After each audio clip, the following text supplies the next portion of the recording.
Praise lord అందరికీ. ఎవరైనా ఏదైనా షేర్ చేసుకోవాలనుకుంటున్నారా? ఎవరైనా ఏదైనా షేర్ చేసుకుంటారా?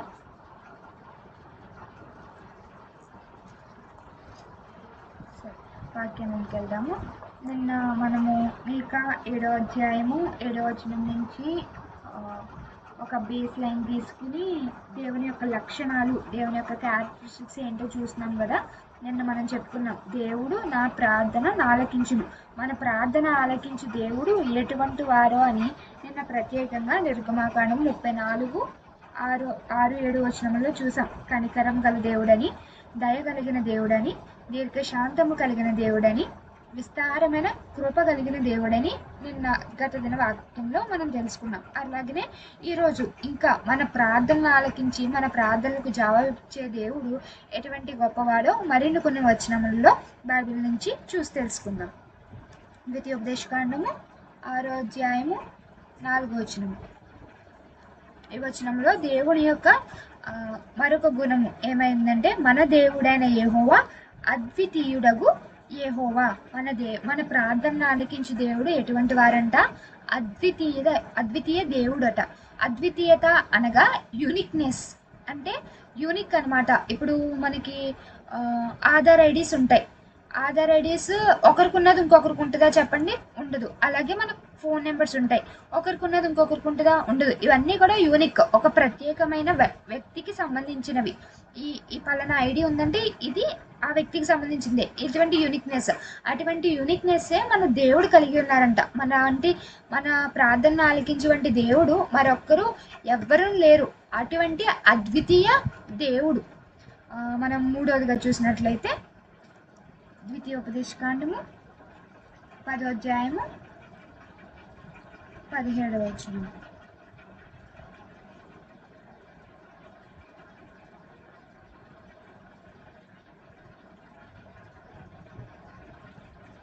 ఏలనగా నీ దేవుడైన యెహోవా పరమదేవుడును పరమ ప్రభువునై ఉన్నాడు.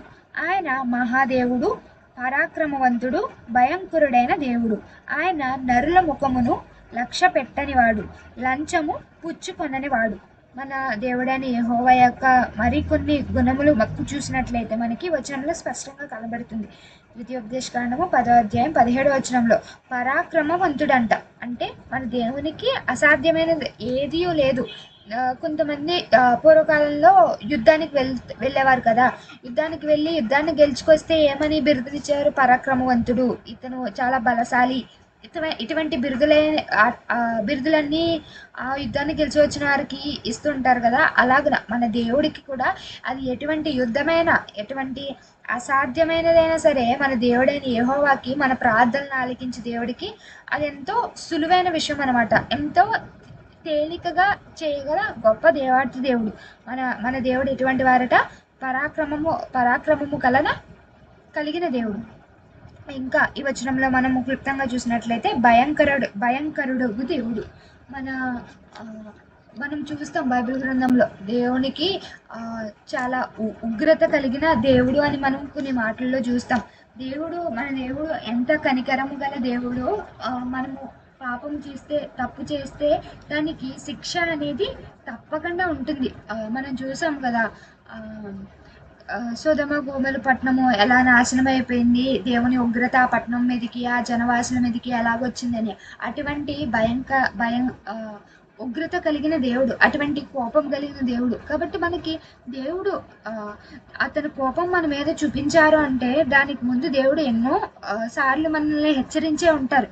కాబట్టి మన జీవితంలో ఏదైనా తప్పు చేస్తున్నామంటే ఖచ్చితంగా మన దేవుడి నుంచి ఒక అలర్ట్ అనేది వస్తుంది, ఒక హెచ్చరింపు. ఇదిగో ఇది తప్పు, దీని జోలికి నువ్వు పోవద్దు, దీని జోలికి వెళితే నా ఉగ్రత నీ మీదకి వస్తుందేమో, నా ఉగ్రత నీ మీద రావడానికి నాకు ఇష్టం లేదు. కాబట్టి బీ అలర్ట్ అంటూ దేవుడు ఒక అలర్ట్ సిగ్నల్ మనకు పంపుతూనే ఉంటారు. దాన్ని మనం ఎలా దాన్ని మనం యాక్సెప్ట్ చేయాలి, ఎలా దాన్ని మనము మనలోకి యాక్సెప్ట్ చేయాలి అనే దాన్ని మనం గ్రహించుకోవాలి. ఇప్పుడే మనం ఒక పాట పాడుకున్నాం.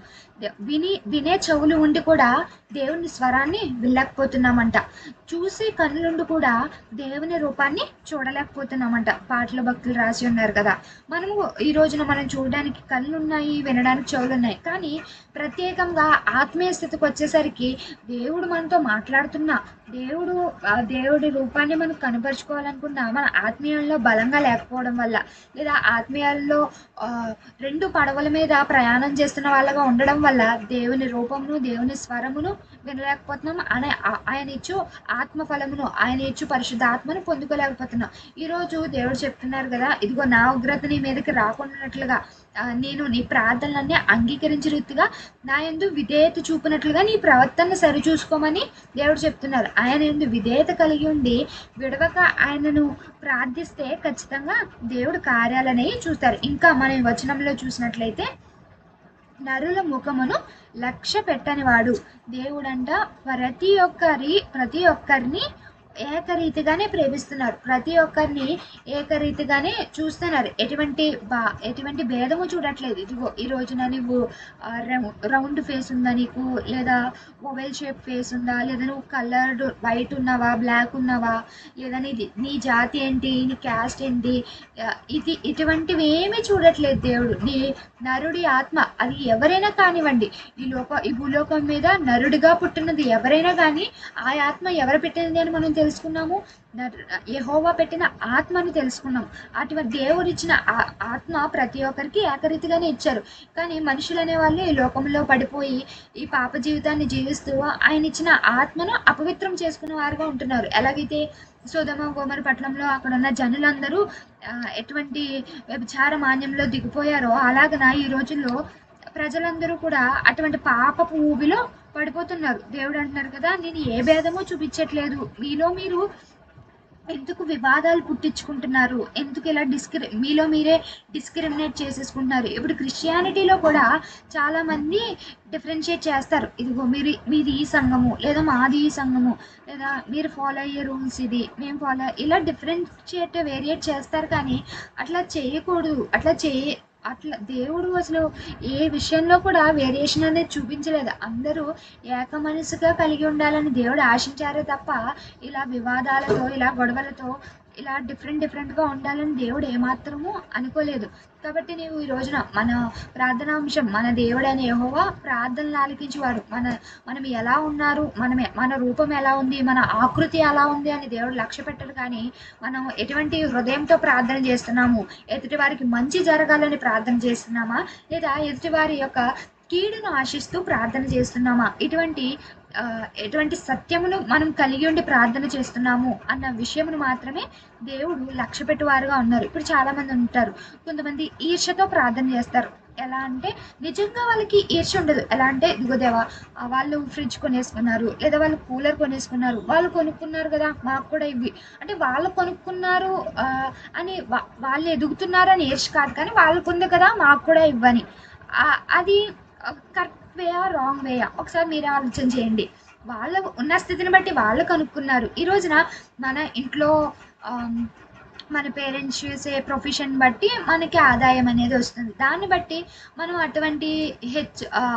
అటువంటి న్యూ థింగ్స్ లేదా హెచ్చులకు పోవడము అవసరమా లేదా అని మనం ఆలోచన చేసుకోవాలి. మనం అడిగేది కూడా ఎలా ఉండాలి, మన స్తోమతికి తగినట్టుగా ఉండాలి. ఇప్పుడు నేను ఇంజనీరింగ్ చదువుతూ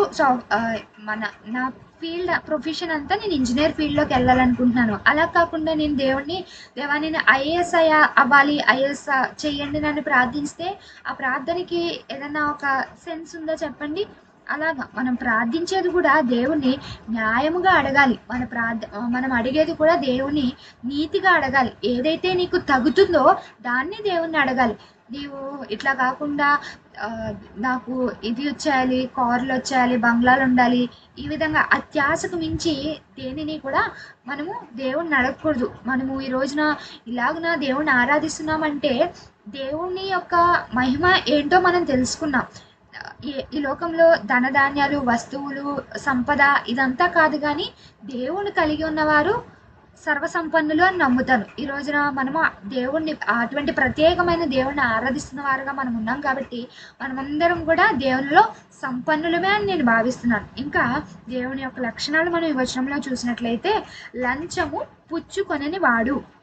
ఇప్పుడు మనం బైబిల్లో ఒక ఉపమానం చూస్తాం. సుంకరి ప్రార్థన, ధనవంతుడి ప్రార్థన. రెండు ప్రార్థనలు మనకి ఒకే స్థలం ముందు కనబడతాయి. అక్కడ సుంకరి ప్రార్థన ధనవంతుడు ప్రార్థన చేస్తాడు. తనకున్నదా అంతా దేవుని వద్దకు తీసుకొచ్చేసి తను సంపాదించింది దక్షిణ భాగంలో ఇస్తూ ఉపవాస ప్రార్థన చేస్తూ చాలా గంభీరంగా ప్రార్థన చేస్తారు. కానీ సుంకరి చాలా దీనత్వంతో చాలా నెమ్మదిగా వచ్చి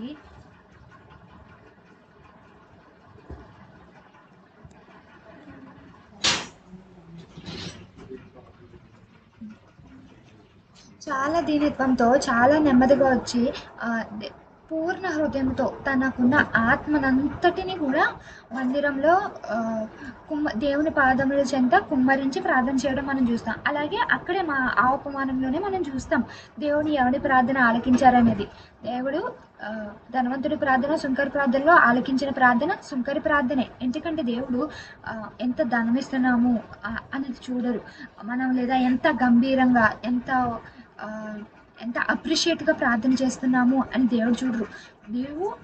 నీవు ఎంత సత్యంగా ఉంటున్నావు, ఇతరుల పట్ల ఎంత కరుణ కలిగి ఉంటున్నావు, ఇతరుల పట్ల ఎంత దయతో నీవు ఉంటున్నావు అన్నది, అతని పట్ల దేవుని పట్ల నువ్వు ఎంత ఒబీడియంట్గా ఉంటున్నావు అన్నది మాత్రము చూసి దేవుడు నీ ప్రార్థనలో ఆలకించేవారుగా ఉంటారనమాట.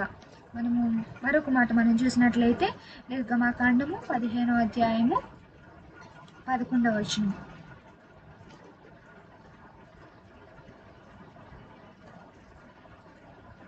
యెహోవా వేల్పులలో నీ వంటి వాడెవడు? పరిశుద్ధతని బట్టి నీవు మహానీయుడవు, స్తుతి కీర్తనలు బట్టి పూజ్యుడవు, అద్భుతములు చేయవాడువు, నీ వంటి వాడెవడు? ఇక్కడ మనం చూసినట్లయితే దేవుని యొక్క ఘనత అంతా కూడా ఈ వచనంలో ఇమర్చబడినట్లుగా మనకు కనిపించబడుతుంది. ఫస్ట్గా మనం చూసినట్లయితే పరిశుద్ధతలో మహనీయుడు. అసలు పరిశుద్ధత అనగానే మనకు గుర్తొచ్చేది యేసుక్రీస్తు ప్రభు. అతను మనకి జీవించి చూపించారు. పరిశుద్ధత కలిగి ఉండాలి అంటే ఏ విధంగా జీవించాలి అని, ఈ విధంగా జీవించడమే పరిశుద్ధత అని మనకి రుజువులతో చేసి చూపించారు. ఇంకా పరిశుద్ధతలో ఒకరిని he is the first one అని చెప్పాలంటే మనకు గుర్తొచ్చేది యేసుక్రీస్తు ప్రభువునే. మనము అటువంటి దేవుణ్ణి ఆరాధిస్తున్నందుకు, అటువంటి దేవుణ్ణి స్తుతిస్తున్నందుకు మనం ఎంతో కూడా అదృష్టవంతులుగా భావించాలి. ఇంకా వచనంలో చూసినట్లయితే పూజ్యనీయుడు. మన దేవుడైన యెహోవా ఎటువంటి వారంట? పూజించడానికి తగిన దేవుడు. ఇంకా చూసినట్లయితే అద్భుతములు చేయవాడు. మనము ఎన్నోసార్లు చెప్పుకుంటాం మన దేవుడైన యెహోవా అద్భుతములు చేయవాడని. మనము అలాగే బైబిల్ గ్రంథంలో కూడా ఎన్నో అద్భుత కార్యములు చూస్తున్నాం. మరణ పడకల్లో ఉన్న వారిని సైతం దేవుడు లేవనెత్తినట్లుగా మనం చూస్తున్నాం. లాజరును సమాధిలో నుండి 3వ నాడు వెలుపలికి తీసుకొచ్చిన దేవుడు. అటువంటి గొప్ప దేవుడు అసలు ఎవరికి ఊహకి అందని, ఎవరు కూడా ఇమాజిన్ చేసుకోలేని థింగ్స్ కూడా ఆశ్చర్యంగా జరిగించగల గొప్ప దేవాతి దేవుడు. అటువంటి గొప్ప రీతిగానే మన ప్రార్థనలన్నీ ఆలకించు దేవుడు మన దేవుడు. ఇంకొకటి మాట, దేవుని గురించి వర్ణించాలి అంటే, దేవుని యొక్క క్యారెక్టరిస్టిక్స్, దేవుని యొక్క గుణాలు చెప్పాలంటే లెక్క లేనివన్నీ ఉన్నాయి బైబిల్లో. నేను ఈ టాపిక్ అనుకోగానే వన్స్ ప్రిపేర్ అవుదాం చూడగానే ఎన్ని రిఫరెన్సెస్ నాకు కనిపించాయో అన్నీ చెప్తే చాలా చాలా పెద్ద లిస్ట్ అయిపోతుంది. కొన్ని చూస్గా చేసుకొని నేను కొన్ని చెప్పడం జరుగుతుంది. ఈ మాట ఆఖరిగా మాటగా మనం చూద్దాము. యెషయా 44వ అధ్యాయము 6వ వచనము. 44:6. ఇశ్రాయేలీయుల రాజు అయిన యెహోవా, వారి విమోచకుడైన సైన్యములకు అధిపతియగు యెహోవా ఇలాగు సెలవిచ్చుచున్నాడు, నేను మొదటివాడను కడపటివాడను, నేను తప్ప ఏ దేవుడును లేడు. ఇక్కడ దేవుడు అంటున్నారు కదా, ఇదిగో మొదటివాడను నేనే, కడపటివాడను కూడా నేనే. అంటే స్టార్టింగ్ హీఈస్ ఆల్ఫా ఒమేగా, అనగా ఆదికి అంతము నేనే అని అర్థం. ఈ సృష్టిని సృజించక ముందు ఈ ఒకరు ఉన్నారు అంటే అది ఎవరు? ఆది యందు దేవుడుండును అని మనము యోహాను సువార్తలో చదువుకుంటున్నాం. ఆది యందు ఉన్న ఆ దేవుడే ఈ రోజున మనం జీవిస్తున్న సృజించిన మనం జీవించిన ఈ సృష్టిని, మనం జీవిస్తున్న ఈ జీవితాన్ని మనకిచ్చింది ఆది అందున్న యెహోవా దేవుడు మాత్రమే. అండ్ అలాగే మనమందరము కూడా చివరికి వెళ్ళేది ఎక్కడికి? ఆయన యొక్క పరదేశంలోకి. మనం అందరం కూడా ఆయన ఎక్కడికి రావాలనుకుంటున్నారు? ఆయన యొక్క పరదేశంలోనికి రావాలనుకుంటున్నారు. అందుకే దేవుడు అంటున్నారు కదా, నేను మొదటి వాడను కడపటి వాడను. ఈరోజు మనము 4 ప్రత్యేకమైన రిఫరెన్సుల్లో దేవుని యొక్క లక్షణాలు తెలుసుకున్నాం. ద్వితీయోపదేశకాండము 6:4 నుంచి అద్వితీయుడగు దేవుడును అని దేవుడు చెప్తున్నారు. రెండో రిఫరెన్స్లో ద్వితీ 10:4లో 10:17లో పరాక్రమవంతుడు, భయంకరుడు, నరుల ముఖమును లక్ష్య పెట్టనివాడు, లంచము పుచ్చుకొనని దేవుడు అని మనం చూస్తున్నాం. నిర్గమ 15:11లో పరిశుద్ధతలో మహనీయుడు అని మనం చూసాం. అలాగే పూజనీయుడు, అద్భుతములు చేయు దేవుడు అని మనం చూసాం. యెషయా 44:6 నేనే మొదటి వాడను, నేనే కడపటి వాడను అని ఇటువంటి ప్రత్యేకమైన దేవుని యొక్క లక్షణములు మనం చూసాం. ఇన్ని లక్షణములను బట్టి మనము ఏం అర్థం చేసుకోవాలి, ఏం కన్క్లూడ్ చేసుకోవాలి? దేవునికి అసాధ్యమైనది ఏదీ లేదు. ఇటువంటి గొప్ప దేవుణ్ణి మనము ఆరాధించడానికి అందరం లోకంలో అంటారు కదా, ఇది అనుభవించాలంటే పెట్టి పుట్టాలిరా అనేసి ఒకటి అంటారు. సినిమాటోగ్రఫీ, లైఫ్ ఏదో ఒకలాగా ఇలా అంటారు కదా, అలాగా ఇటువంటి గొప్ప దేవుని మనం ఆరాధిస్తున్నామంటే, ఇటువంటి గొప్ప దేవునికి, నిజమైన దేవునికి ప్రార్థన చేసి నెరవేర్పులు మనం పొందుకుంటున్నామంటే మనం అందరం కూడా ఎంతో ప్రీషియస్. దేవుని చిత్తం, దేవుని యొక్క దృష్టిలో మనమందరం కూడా ప్రత్యేకంగా పిలువబడిన వారము, ప్రత్యేకంగా ఆయన యొక్క ఏర్పాటులో ఉన్నవారము. మన దేవుడు ఒక శిల్పంలో మాత్రమే శిల్పరూపంగా కొల్చబడ దేవుడు వంటి వారు కాదు. మన దేవుడు ఆత్మస్వరూపి. మనము ప్రభువా అని ప్రార్థించగానే మన ఎదుటికి ప్రత్యక్షం అవ్వగల గొప్ప దేవాతి దేవుడు. ఇట్టి దేవుణ్ణి ఆరాధించుటకు మనమందరం కూడా ఆయన చిత్తంలో ఆయనని ఎరుగులాగా మనం చేసినందుకు ఎప్పుడు కూడా ఆయన యందు కృతజ్ఞతలు కలిగిన వారుగా మనం ఉండాలి. ఇట్టి వాక్యంలో దేవాతి దేవుడు నిండుగా దీవించును గాక. ఆమేన్. Thank you.